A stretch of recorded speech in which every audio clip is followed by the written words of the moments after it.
أشهد أن لا إله إلا الله وحده لا شريك له وأشهد أن محمدا عبده ورسوله أما بعد فأعوذ بالله من الشيطان الرجيم بسم الله الرحمن الرحيم الحمد لله رب العالمين الرحمن الرحيم مالك يوم الدين إياك نعبد وإياك نستعين اهدنا الصراط المستقيم صراط الذين أنعمت عليهم غير المغضوب عليهم ولا الضالين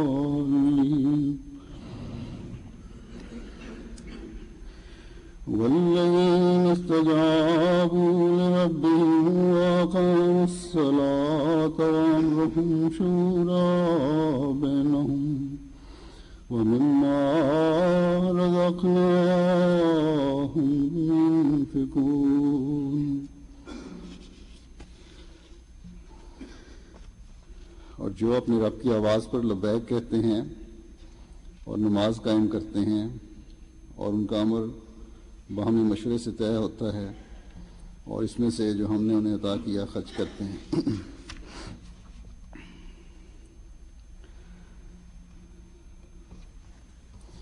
آئندہ چند دنوں میں بعض ممالک کی جماعتوں میں مجالس شورا منعقد ہونے والی ہیں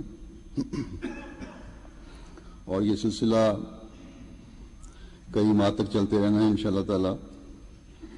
تو جماعتوں کی طرف سے مجالس شورا کے پیغام بھجوانے کا اظہار ہوتا ہے اور اب یہ بہت مشکل ہو گیا ہے کہ براہ راست MTA پر پیغام ہر ملک کی مجلس شورا کے لیے بھیجا جائے یا کچھ کہا جائے. اللہ تعالیٰ کے فضل سے جماعتیں پھیل رہی ہیں ہر ملک میں اور جیسا کہ میں نے عرض کیا اب یہ سلسلہ کافی لمبے عرصے تک چلتا ہے. تو بہرحال آج کا خطبہ میں نے شورا کے مضمون پر دینے کا فیصلہ کیا ہے تاکہ جماعتیں اپنی اپنی مجالس شورا کے موقع پر اس سے فائدہ اٹھا سکیں. چند بنیادی باتیں ہیں شورا کے متعلق جو میں عرض کروں گا. علاوہ ممبران شورا کے عمومی طور پہ جماعت کے افراد کے لیے بھی ان کے علم میں لانا بھی یہ مناسب ہے.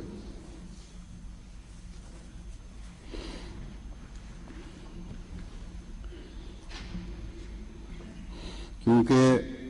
اگر وقتاً فوقتاً اس بارے میں اس کی اہمیت اور طریقہ کار کے بارے میں نہ بتایا جائے تو بعض پرانے تجربہ کار بھی بعض پہلو مجلس شورا کے اہمیت کے بارے میں اور اس کے طریقہ کار کے بارے میں نظر انداز کر دیتے ہیں اور نئے آنے والے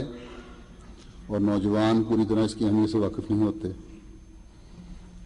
تو جس سے شورا کے وقار اور تقدس بعض دفعہ متاثر ہوتا ہے. حضرت مسلم ماؤد نے جہاں اپنی گہری فراست سے جماعت میں مختلف اداروں کو منظم کیا وہاں شورا کے نظام کو بھی انتہائی مضبوط بنیادوں پر جماعت میں قائم فرمایا. اور آج اللہ تعالیٰ کے فضل سے ہر اس ملک میں جہاں جماعت احمدیہ قائم ہے یہ شورا کا نظام قائم ہے اور بڑی اہمیت اختیار کر چکا ہے، لیکن اس کے بعض پہلو بعض دفعہ نمائندگان کی نظروں سے اوجھل ہو جاتے ہیں، اس لیے چند بنیادی باتیں میں پیش کروں گا۔ پہلے تو یہ وضاحت کر دوں کہ شاورہ کا لفظ جو ہے اس کی لغتی کے معنی جو ہیں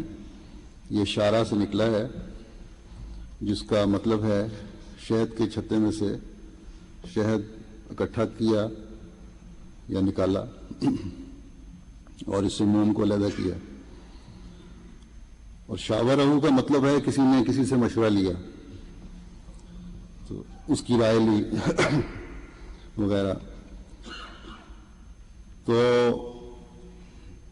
مشاورت کا اس لحاظ سے پھر یہ مطلب بھی ہوا کہ جس طرح محنت سے احتیاط سے وقت لگا کر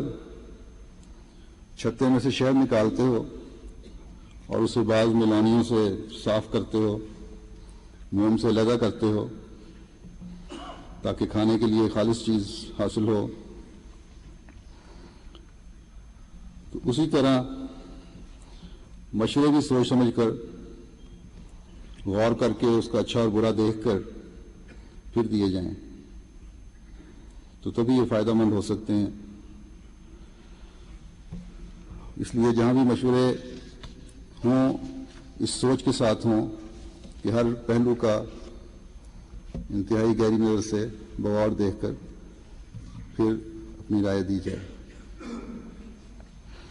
یہ آیت جو میں نے تلاوت کی ہے اس میں اللہ تعالیٰ نے مومنوں کی نیکیوں پر قائم رہنے والوں کی مومنوں کی اور نیکیوں پر قائم رہنے والوں کی، اپنے رب کی آواز پر لبیک کہنے والوں کی یہ نشانی بتائی ہے کہ ایک تو یہ لوگ نماز قائم کرنے والے ہیں، اللہ کے آگے جھکنے والے ہیں، اس کے عبادت گزار ہیں، اور پھر یہ کہ تمام قومی معاملات میں آپس میں مشورہ کرتے ہیں، بات کو غور سے دیکھتے ہیں، اس کے برے بھلے کا جائزہ لیتے ہیں اور پھر مشورہ دیتے ہیں، اور جب ایک فیصلہ پر پہنچ جاتے ہیں تو جو بھی ہم نے انہیں توفیق دی ہے، اللہ تعالیٰ نے جو بھی توفیق دی ہے، جو بھی استعدادیں دی ہیں ان کے مطابق وہ خرچ کرتے ہیں۔ مشورہ دینے کے بعد دوڑ نہیں جاتے، بلکہ مشورے کے بعد اپنے قومی مقاصد کو حاصل کرنے کے لیے ایک رائے پر پہنچ جاتے ہیں تو پھر عمل درآمد کروانے کے لیے اپنی پوری طاقتوں کو خرچ کرتے ہیں۔ جب یہ فیصلہ کر لیتے ہیں کہ ہم نے اپنے اور اپنی بیوی بچوں کی تربیت کے لیے اور نیکیوں کو قائم کرنے کے لیے، نیکیوں میں آگے بڑھنے کے لیے عمل کرنا ہے، تو اس مقصد کو حاصل کرنے کے لیے پھر پوری طرح اس کام میں جٹ جاتے ہیں۔ اور جب یہ فیصلہ کرتے ہیں کہ لوگوں کو اللہ تعالیٰ کے فرستادے کا پیغام پہنچانا ہے تو پھر اپنی تمام طاقتوں کے ساتھ دعوت اللہ بھی کرتے ہیں، لوگوں کی ہمدردی کی خاطر خدا کا پیغام پہنچاتے ہیں۔ پہلے سے ہی ہمت نہیں ہار دیتے کہ لوگوں نے سننا نہیں ہے، دنیا دار لوگ ہیں اور فضول وقت ضائع کرنے کا کوئی فائدہ نہیں، اور پھر جب یہ فیصلہ کر لیتے ہیں کہ قربانیاں کرنی ہیں کیونکہ یہ ہمارے عہدوں میں شامل ہے، تو پھر جماعت کے مقاصد کے حصول کے لیے مالی قربانیوں میں بھی بڑھ چڑھ کے حصہ لیتے ہیں، اپنی جسمانی طاقتوں کو بھی اس کی راہ میں خرچ کرتے ہیں، اپنے علم کو بھی اللہ تعالیٰ کی راہ میں خرچ کرتے ہیں، اپنی ذہنی صلاحیتوں کو بھی جماعتی مقاصد کے حصول کے لیے خرچ کرتے ہیں۔ غرض کے ایسے لوگوں کے مشورے بھی نیکیاں قائم کرنے کے لیے ہوتے ہیں، اور مشورے پر کے بعد کسی نتیجے پر پہنچنے پر تمام صلاحیتیں اور استعدادیں اس مقصد کو حاصل کرنے کے لیے خرچ کرتے ہیں۔ اس لیے ہمیشہ یاد رکھیں کہ مومن کا یہ فرض ہے کہ ایک تو خوب غور کر کے مشورہ دیں جب بھی مشورہ مانگا جائے، جب بھی مشورے کے لیے بلایا جائے، اور پھر مشورے کے بعد ان مقاصد کو حاصل کرنے کے لیے جن کے بارے میں مشورہ دیا گیا تھا مکمل تعاون کریں، بلکہ ممبران شورا کا یہ بھی فرض ہے کہ اس کے ذمہ وار بنیں۔ حدیث میں آتا ہے، حضرت ابو مسعود سے مروی ہے کہ حضرت رسول اکرم صلی اللہ علیہ وسلم نے فرمایا، المستشار مؤتمن، جس سے مشورہ طلب کیا جائے وہ امین ہوتا ہے یا اسے امین ہونا چاہیے۔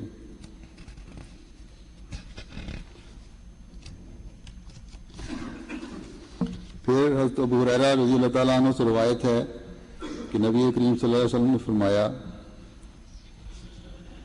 کہ وہ حصہ جو شورا متعلق میں پڑھتا ہوں کہ جس سے اس کے مسلمان بھائی نے کوئی مشورہ طلب کیا اور اس نے بغیر رشد کے مشورہ دیا، یعنی بغیر غور و خوض اور عقل استعمال کیے، تو اس نے اس سے خیانت کی ہے۔ تو دیکھیں مشورہ دینے والوں پر کتنی بڑی ذمہ داری ڈال دی گئی ہے کہ اگر بغیر غور کے جس مسئلے کے بارے میں مشورہ مانگا جا رہا ہے اس کی جزیات میں جائے بغیر اگر یوں ہی سچی سا مشورہ دے دیتے ہو کہ جان چھڑاؤ، پہلے ہی بہت دیر ہو گئی ہے بیٹھے ہوئے مجلس میں،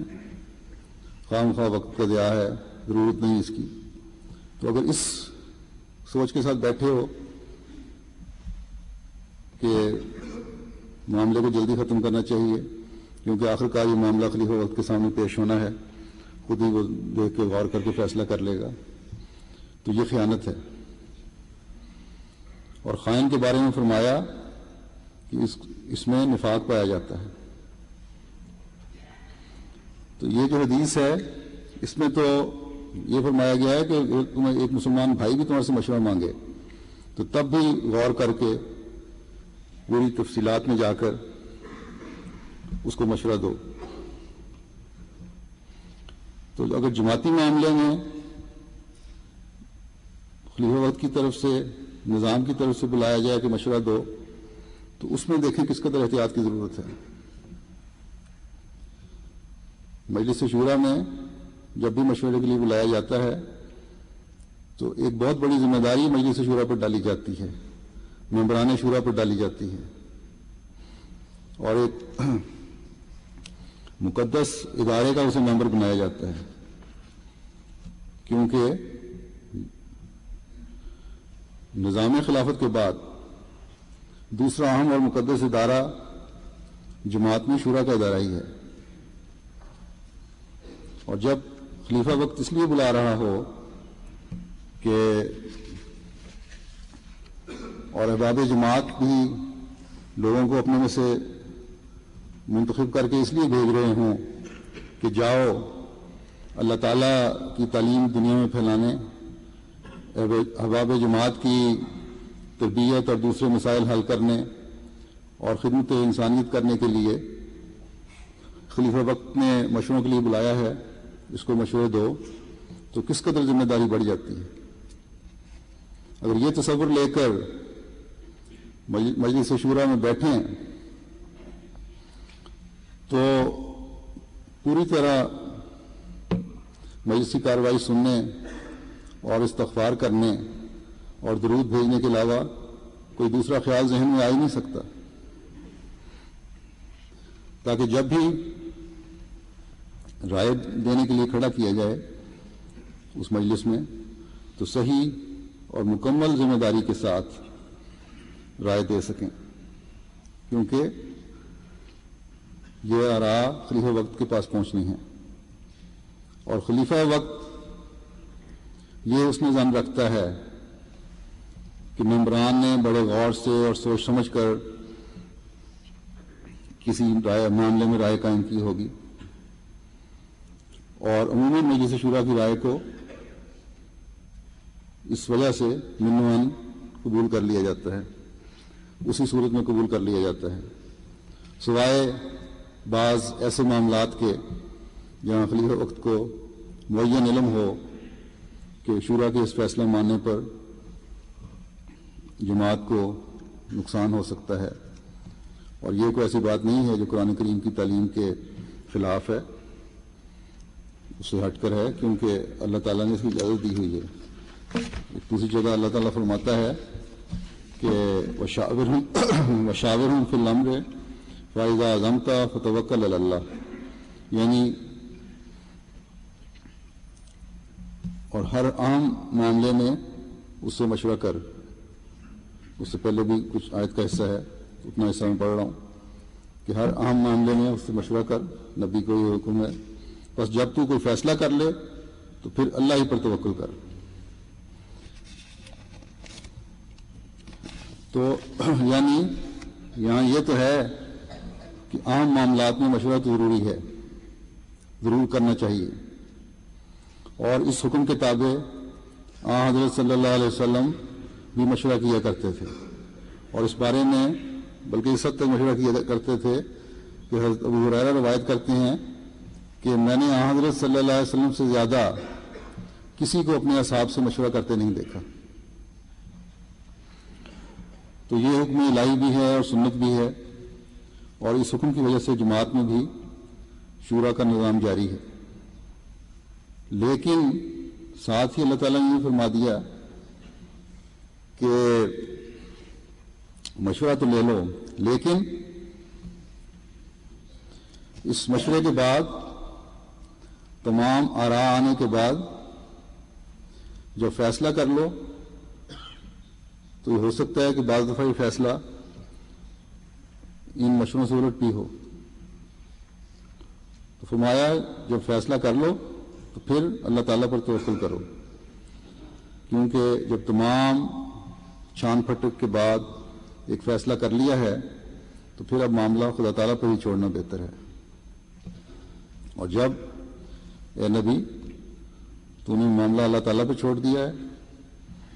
تو اللہ پھر خود اپنے نبی کی بات کی لاج رکھے گا، اور انشاءاللہ اس کے بہتر نتائج ظاہر ہوں گے۔ جس طرح تاریخ میں ہے کہ جنگ بدر کے موقع پہ قیدیوں کے سلوک کے بارے میں اکثریت کی رائے رد کر کے حضرت صلی اللہ علیہ وسلم نے صرف حضرت ابوبکر کی رائے مانی تھی۔ پھر بعض دفعہ دوسری جنگوں میں یہ معاملات نے صحابہ کے مشورہ کو بہت اہمیت دی۔ اب جنگ احد میں ہی صحابہ کے مشورے سے آپ وہاں گئے تھے، ورنہ آپ پسند نہ کرتے تھے کہ مدینہ میں، آپ کا تو یہ خیال تھا کہ مدینہ میں رہ کے مقابلہ کیا جائے، اور جب اس مشورے کے بعد آپ ہتھیار بند ہو کر نکلے تو صحابہ کو خیال آیا کہ آپ کی مرضی کے خلاف فیصلہ ہوا ہے، عرض کی کہ یہیں رہ کے مقابلہ کرتے ہیں، دوبارہ پیش ہوئے۔ تب آپ نے فرمایا کہ نہیں، نبی جب ایک فیصلہ کر لے تو اس سے پھر پیچھے نہیں ہٹتا، اب اللہ تعالیٰ پر توکل کرو اور چلو۔ پھر یہ بھی صورتحال ہوئی کہ صلح حدیبیہ کے موقع پر تمام صحابہ متفقہ طور پر اس رائے، ان کی رائے یہی تھی ان کی کہ معاہدہ پر دستخط نہ کیے جائیں، لیکن حضرت صلی اللہ علیہ وسلم نے اس پہ دستخط فرما دیے ان سب کی رائے کے خلاف، اور پھر دیکھیں اللہ تعالیٰ نے اس کے کیسے شاندار نتائج پیدا فرمائے۔ تو مشورہ لینے کا حکم تو ہے تاکہ معاملہ پوری طرح نتھر کر سامنے آ جائے، لیکن ضروری نہیں ہے کہ مشورہ مانا بھی جائے۔ تو آپ کی سنت کی پیروی میں ہی ہمارا نظام شورا بھی قائم ہے، خلفاء مشورہ لیتے ہیں تاکہ گہرائی میں جا کر معاملات کو دیکھا جا سکے، لیکن ضروری نہیں ہے کہ شورا کے تمام فیصلوں کو قبول بھی کیا جائے۔ اس لیے ہمیشہ یہی ہوتا ہے کہ شورا کی جو کارروائی ہے اس کے آخر پر معاملات زیر غور کے بارے میں جب رپورٹ پیش کی جاتی ہے تو اس پہ یہ لکھا ہوا ہوتا ہے کہ شورا یہ سفارش کرتی ہے. یہ لکھنے کا حق نہیں ہے کہ شورا یہ فیصلہ کرتی ہے. شورا کو صرف سفارش کا حق ہے، فیصلہ کرنے کا حق صرف خلیفہ وقت کو ہے. اس پر کسی کے ذہن میں یہ بھی سوال اٹھ سکتا ہے کہ پھر شورا بلانے کا، یہ مشورہ لینے کا فائدہ کیا ہے؟ آج کل کے پڑھے لکھے ذہنوں میں یہ بھی آ جاتا ہے. تو جیسا کہ میں پہلے بھی کہہ آیا ہوں کہ مجلس مشاورت ایک مشورہ دینے والا ادارہ ہے. اس کا کردار پارلیمنٹ کا نہیں ہے جہاں فیصلے کیے جاتے ہیں. آخری فیصلے کے لیے بہرحال معاملہ خلیفہ وقت کے پاس آتا ہے اور خلیفہ وقت کو ہی اختیار ہے کہ فیصلہ کرے، اور یہ اختیار اللہ تعالیٰ کا دیا ہوا ہے. لیکن بہرحال عموماً مشورے مانے بھی جاتے ہیں، جیسے کہ میں نے پہلے کہا، سوائے کسی خاص حالات کے جن کا علم خلیفہ وقت کو ہوتا ہے. اور ہو سکتا ہے کہ بعض حالات میں بعض وجوہات جن کی وجہ سے وہ مشورہ رد کیا گیا ہو ان کو خلیفہ وقت بتانا نہ چاہتا ہو. ایسی مجبوریاں بعض ہوتی ہیں. تو بہرحال کہنے کا مقصد یہ ہے کہ مشورہ لینے کا ایک فائدہ ہوتا ہے، کیونکہ مختلف ماحول کے، مختلف قوموں کے، مختلف معاشرتی حالات کے لوگ، زیادہ پڑھے لکھے اور کم پڑھے لکھے لوگ مشورہ دے رہے ہوتے ہیں. پھر آج کل جب جماعت پھیل گئی ہے، مختلف ملکوں کے لحاظ سے ان کے حالات کے مطابق مشورے پہنچ رہے ہوتے ہیں. تو خلیفہ وقت کو ان ملکوں میں عمومی حالات اور جماعتی معیار زندگی اور جماعت کے دینی روحانی معیار اور ان کی سوچوں کے بارے میں علم ہو جاتا ہے ان مشوروں کی وجہ سے بھی. اور پھر جو بھی اسکیم بنانی ہو، لائحہ عمل بنانا ہو، اس کو بنانے میں مدد ملتی ہے. غرض کہ اگر ملکوں کی شورا کے بعض مشورے ان کی اصلی حالت میں نہ بھی مانے جائیں تب بھی خلیفہ وقت کو دیکھنے اور سننے سے بہرحال فائدہ ہوتا ہے ان کو. مشورہ دینے والے کا بہرحال یہ فرض بنتا ہے کہ نیک نیت سے اپنے مشورہ دے، اور خلیفہ وقت کا یہ حق بھی ہے اور فرض بھی ہے کہ وہ جماعت سے مشورہ لے. حضرت عمر تو فرمایا کرتے تھے کہ لا خلافت الا عن مشورۃ، کہ خلافت کا انعقاد مشورہ اور رائے لینے کے بغیر نہیں، درست نہیں. اور یہ بھی کہ خلافت کے نظام کا ایک اہم ستون مشاورت بھی ہے. تو جماعتی ترقی کے لیے اور کامیابیاں حاصل کرنے کے لیے یہ ایک انتہائی اہم چیز ہے، جیسا کہ حضرت عمر کا قول ہے. کیونکہ قوم کی مشترکہ کوششیں ہوں تو پھر بھی کامیابی کی راہیں کھلتی چلی جاتی ہیں. پھر ایک اور روایت ہے جس میں مشورے کی اہمیت کا اندازہ ہوتا ہے. حضرت علی بن ابو طالب سے روایت ہے کہ میں نے حضرت صلی اللہ علیہ وسلم کی خدمت میں عرض کیا، یا رسول اللہ،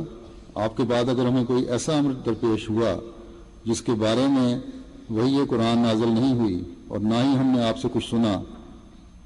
تو ہم کیا کریں؟ اس پر حضور صلی اللہ علیہ وسلم نے فرمایا، ایسے معاملے کو حل کرنے کے لیے مومنوں میں سے علماء کو یا عبادت گزار لوگوں کو جمع کرنا اور اس معاملے کے بارے میں ان سے مشورہ کرنا، اور ایسے معاملے کے بارے میں فرد واحد کی رائے پر فیصلہ نہ کرنا. تو اس حدیث سے جماعت کو اس طرح بھی توجہ کرنی چاہیے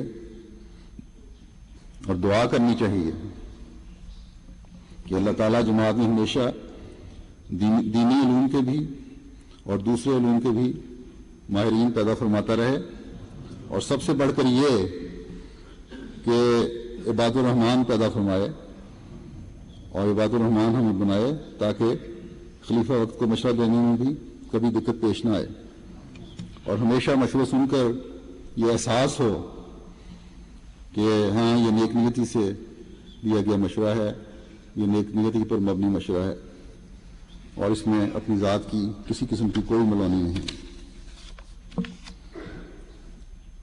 حضرت مسیح موعود علیہ السلام کے احباب جماعت سے مشورہ طلب کرنے کے بارے میں حضرت مفتی محمد صادق صاحب رضی اللہ تعالیٰ عنہ بیان کرتے ہیں کہ حضرت مسیح موعود علیہ السلام کے زمانے میں بعض امور جب پیش آئے تو آپ سال میں 2 3 4 بار بھی اپنے خدام کو بلا لیتے کہ مشورہ کرنا ہے۔ کسی جلسے کی تجویز ہوتی تو یاد فرما لیتے، کوئی اشتہار شائع کرنا ہوتا تو مشورہ کے لیے طلب کر لیتے۔ حضرت مسلم موعود رضی اللہ تعالیٰ عنہ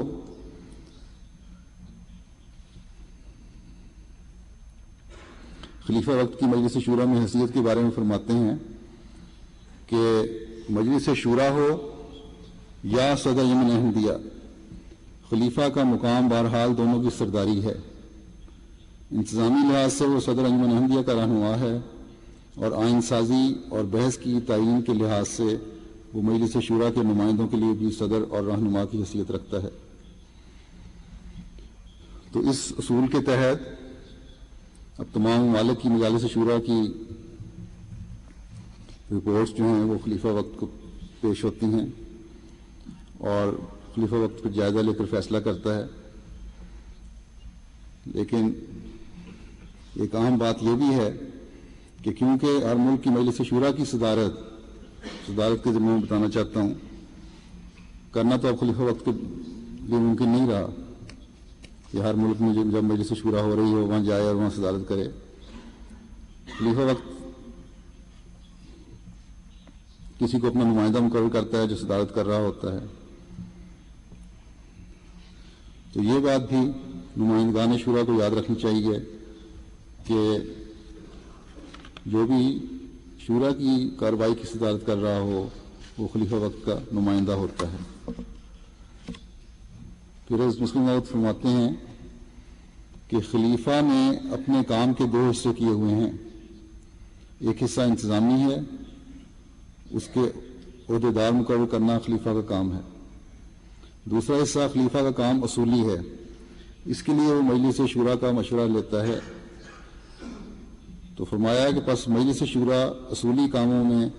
خلیفہ کی جانشین ہے، اس لیے نمائندگان شورا کو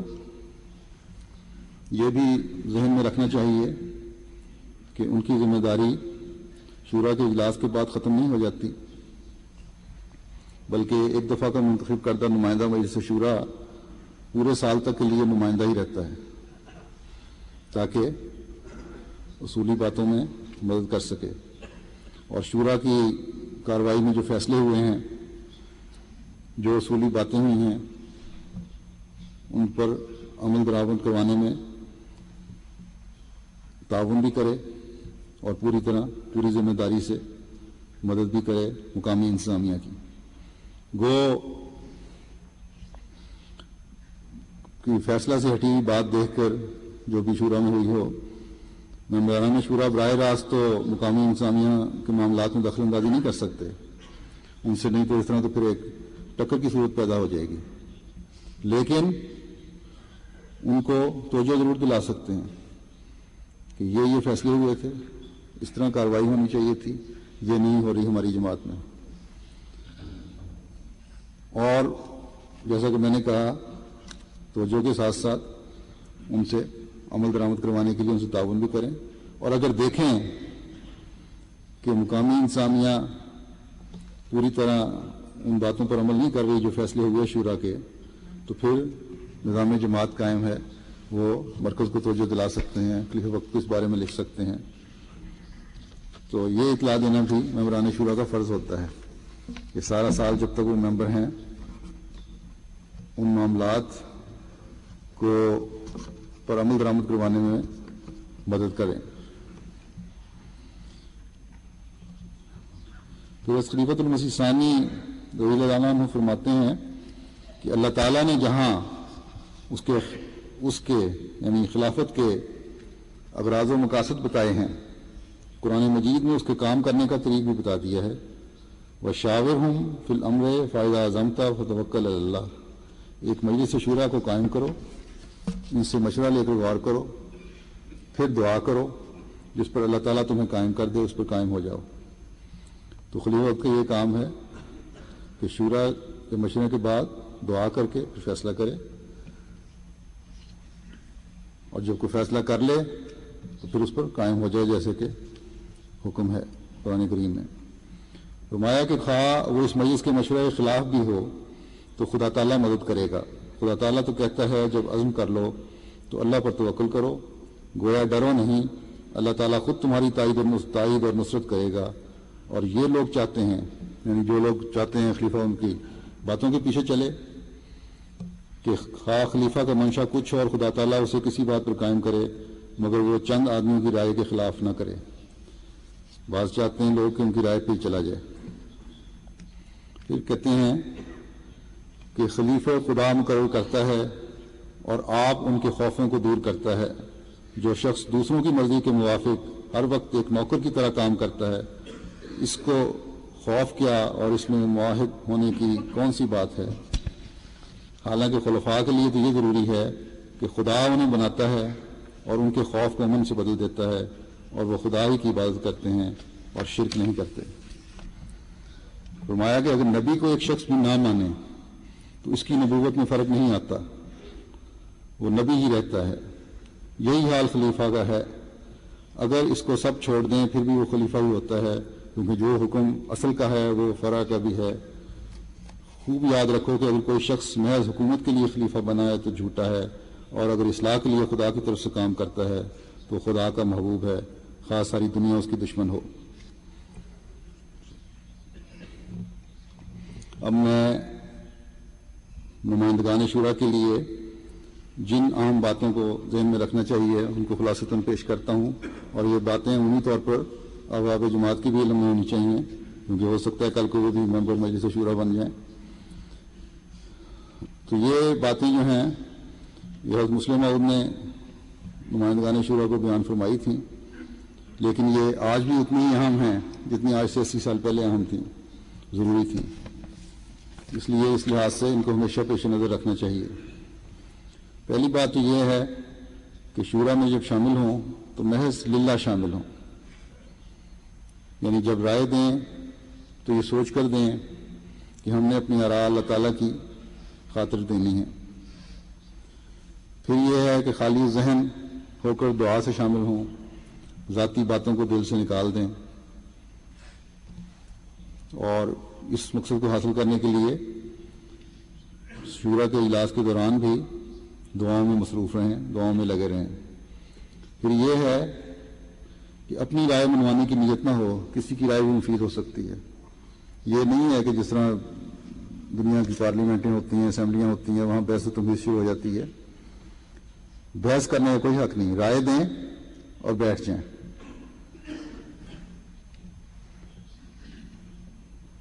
اگر یہ آپ کی رائے میں وزن ہوگا، لوگوں کو پسند آئے گی، تو خود ہی اس کے حق میں عمومی رائے بن جائے گی۔ اگر نہیں تو آپ کا کام صرف ایک نیتی سے اپنے جو بھی ذہن میں آیا، بات آئی، اس کا اظہار کرنا تھا وہ کر دیا۔ اور اس کے لیے یہ بھی ہے کہ دوسروں کی رائے کو بھی غور سے سنیں۔ آپ نے ایک رائے اپنے ذہن میں بنائی ہے، ہو سکتا ہے کہ جب دوسرا اس سے پہلے آ کے رائے دے دے اپنی، تو آپ کی خیال آ جائے خود بخود رائے اپنی آپ چھوڑ دیں۔ پھر یہ ہے کہ کسی کی خاطر رائے نہ دیں، کسی رائے سے صرف اس لیے اتفاق نہ کریں کہ یہ میرے دوست یا عزیز نے رائے دی ہے، یا میری جماعت کے فلاں فرد نے یہ رائے دی ہے۔ آزادانہ رائے ہونی چاہیے، خالصتاً اللہ تعالیٰ کی خاطر ہونی چاہیے۔ اور پھر یہ ہے کہ کسی حکمت کے تحت کبھی رائے نہ دیں، بلکہ یہ مد نظر ہو کہ جو سوال تو پیش ہے اس کے لیے کون سی بات مفید ہے، کہ یہ نہیں ہے فلاں حکمت حاصل کرنی ہے۔ پھر یہ ہے کہ سچی بات تسلیم کرنے سے پرہیز نہ کریں، پہلے ہی میں نے بتایا ہے، خواہ اسے کوئی بھی پیش کر رہا ہو۔ بعض لوگ صرف اس لیے مخالفت کر دیتے ہیں بعض باتوں کی کہ پیش کرنے والا کم پڑھا لکھا یا دیہاتی مجلس کا آیا ہوا ہے، دیہاتی جماعت کا آیا ہوا ہے۔ پھر یہ ہے کہ رائے قائم کرنے کے بارے میں جلد بازی سے کام نہ لیں۔ اپنی رائے کو کبھی ایسا نہ سمجھیں کہ یہ بہت مضبوط ہے اور کبھی غلط نہیں ہو سکتی، اس کی وجہ سے اس پہ اصرار کرتے ہیں۔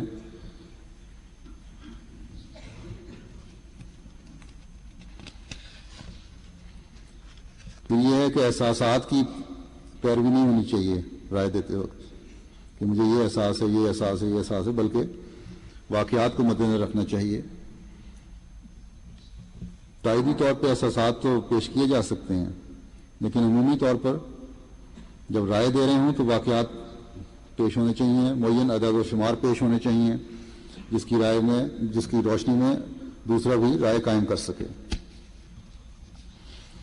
اور وہ بات کریں جس میں دینی فائدہ ہو۔ اصل مقصد تو دین کی ترقی ہے، نہ کہ اپنی بڑائی یا علم کا اظہار کرنا ہے، اس لیے ہر مشورہ اسی سوچ کے ساتھ ہونا چاہیے۔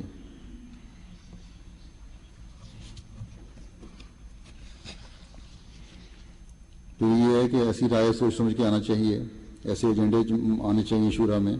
جو مخالفین کے مقابلے میں اعلیٰ اور مؤثر ہوں۔ صرف چھوٹی چھوٹی باتوں پہ یہ ایجنڈے پیش نہ ہوں شورا میں، ہم نے مقابلہ کرنا ہے دنیا کا اور اسلام کو دنیا میں پھیلانا ہے، تو ٹھوس اور جامع منصوبہ بندی ہونی چاہیے۔ اس لحاظ سے فروعات پر بحث نہ ہو، بلکہ واقعہ کو دیکھیں کہ مفید ہے یا مضر ہے، کیونکہ اس طرح بہت توجہ کی ضرورت ہے۔ بعض چھوٹی چھوٹی باتوں بلا وجہ بحثیں چلتی رہتی ہیں اور طول پکڑ جاتی ہیں۔ پھر یہ ہے کہ اگر رائے، جس میں میں نے پہلے بھی کہا، اگر اپنی رائے ایسی رائے ہے جس سے اگر آپ کی رائے دینے سے پہلے کوئی اور رائے دے چکا ہے اس معاملے میں اور وہ آپ کی رائے سے مطابقت رکھتی ہے، پھر ضروری نہیں ہے کہ دوسری اسٹیج پہ آیا جائے۔ اور سب سے اہم بات آخر میں یہ کہنا چاہوں گا کہ آپ کا ہر عمل اور ہر مشورہ جو ہے وہ خدا تعالیٰ کی خاطر ہو۔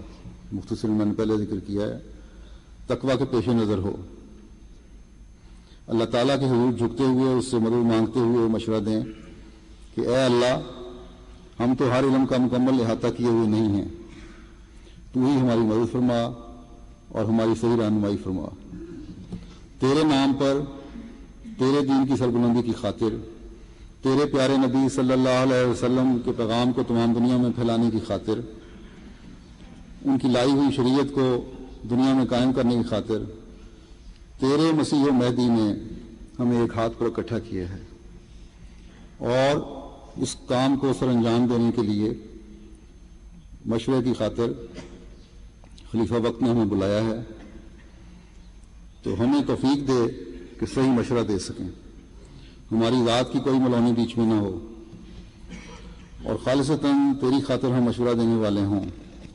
صحیح راستے سجھانے والا بھی تو ہے اور ذہنوں کو کھولنے والا بھی تو ہے، تو ہماری مدد فرما اور ہمیں اس مرحلے سے تقویٰ پر چلتے ہوئے گزار۔ اگر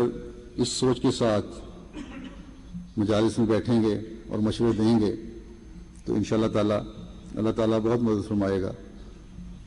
اور صحیح راستے بھی سجھائے گا، اور ایسی مجالس کی برکات سے بھی آپ فیض یاب ہوں گے۔ حضرت اقدس مسیح موعود علیہ السلام فرماتے ہیں کہ بات یہ ہے کہ جب انسان جذبات نفس سے پاک ہوتا ہے اور نفسانیت چھوڑ کر خدا کے ارادوں کے اندر چلتا ہے، اس کا کوئی فعل ناجائز نہیں ہوتا، بلکہ ہر ایک فعل خدا کی منشا کے مطابق ہوتا ہے۔ جہاں لوگ اطلاع میں پڑھتے ہیں وہاں یہ امر ہمیشہ ہوتا ہے کہ وہ فعل خدا کے ارادہ سے مطابق نہیں ہوتا، خدا کی رضا اس کے برخلاف ہوتی ہے۔ ایسا شخص اپنے جذبات کے نیچے چلتا ہے، مثلاً غصے میں آ کر کوئی ایسا فعل اسے سرزد ہو جاتا ہے جس سے مقدمات بن جایا کرتے ہیں، فوجداریاں ہو جاتی ہیں، مگر اگر کسی کا ارادہ ہو تو بلا استصواب کتاب اللہ، یعنی اللہ تعالیٰ کے جو قرآن کریم میں اس سے حکم کے بغیر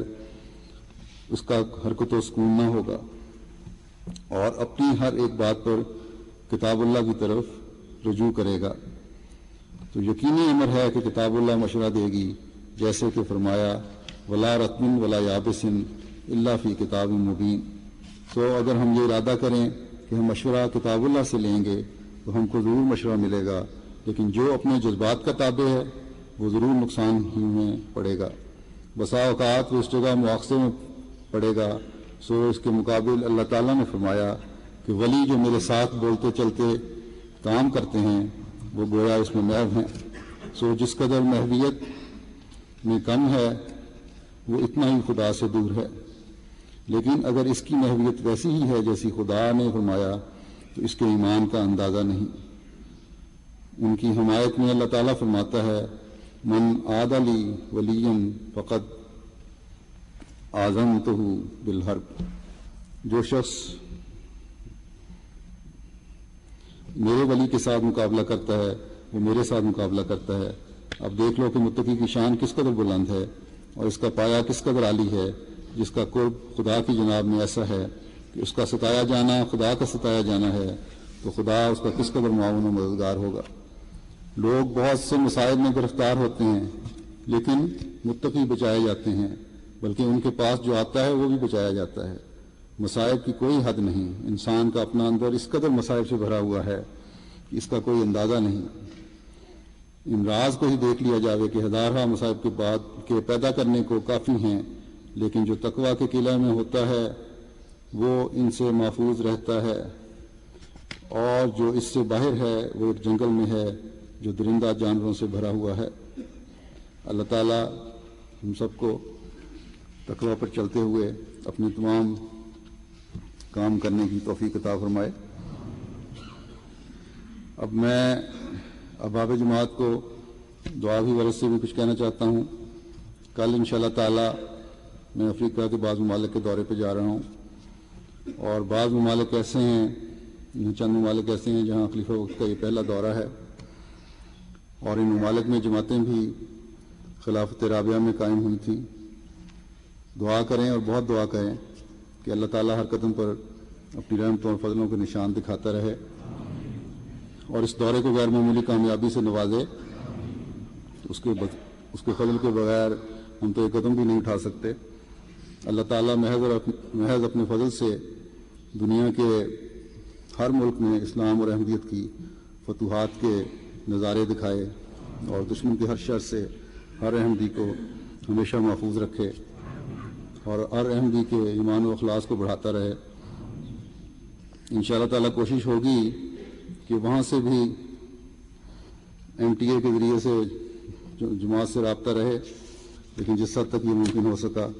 کیونکہ بعض ممالک میں سے شاید نہ ہو سکے، لیکن بہرحال انشاءاللہ رابطہ رہے گا۔ دعاؤں میں یاد رکھیں۔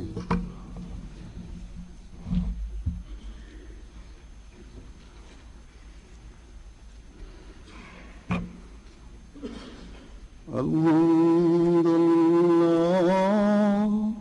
الحمد للہ نحمدہ